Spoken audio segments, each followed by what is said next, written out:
आणि आता बातमी आहे ती मान्सूनची पावसासंदर्भातली। प्रदीर्घ प्रतीक्षेनंतर अखेर महाराष्ट्रात मान्सूनची एंट्री झाली आहे। तळ कोकणात पावसाला सुरुवात झाली आहे। देवगडमध्ये मान्सूनच्या पावसाच्या जोरदार सरी बरसू लागल्या।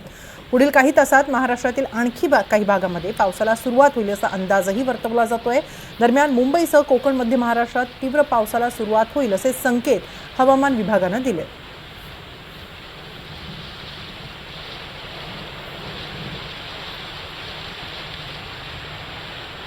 तापमानात प्रचंड वाढ झाल्यामुळे राज्यातील नागरिक मान्सूनची आतुरतेने वाट पाहत आहेत आणि त्यांच्यासाठी ही एक चांगली बातमी म्हणजे मान्सून तळकोकणात दाखल झालेला आहे। मान्सून देवगडपर्यंत आलेला आहे। त्यामुळे पुढील 2 ते 3 दिवसात महाराष्ट्रात इतरही भागामध्ये हा मान्सून दाखल होऊ शकतो।